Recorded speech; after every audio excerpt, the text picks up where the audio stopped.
Le pouvoir de marché. Les entreprises cherchent à échapper à la concurrence pour acquérir un pouvoir de marché. Commençons par définir cette notion. Le pouvoir de marché consiste pour les entreprises à acquérir des parts du marché tout en éliminant la concurrence afin d'influencer les prix. On dit alors que l'entreprise est price maker.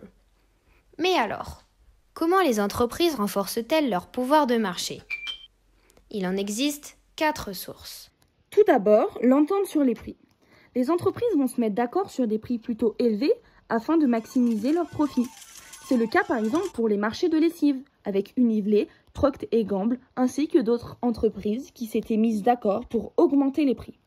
Cette hausse avait entraîné un surcoût pour les consommateurs, payant donc leur lessive plus cher. Ensuite, les entreprises acquièrent ce pouvoir de marché en raison de l'existence de barrières à l'entrée qui vont empêcher l'arrivée d'autres concurrents sur le marché. Ces barrières peuvent être réglementaires. C'est le cas par exemple des pharmacies qui doivent obtenir une licence délivrée par l'ARS, l'Agence régionale de la santé. Ou alors, ces barrières peuvent être économiques. C'est le cas dans le secteur bancaire où il faut investir des montants élevés pour construire un réseau d'agences. Les barrières peuvent conduire certaines entreprises à renoncer à leur entrée sur un marché, ce qui affaiblit la pression concurrentielle pour les entreprises déjà présentes, voire leur accorder un monopole. Le pouvoir du marché peut aussi s'expliquer par la guerre des prix. Les entreprises ont baissé leurs prix et ainsi capté la clientèle d'une entreprise concurrente qui propose des prix moins avantageux pour le consommateur. C'est notamment le cas dans le secteur aérien.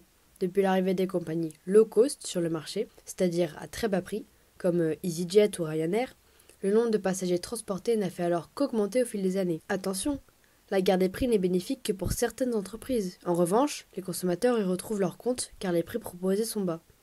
Enfin, on retrouve la différenciation des produits.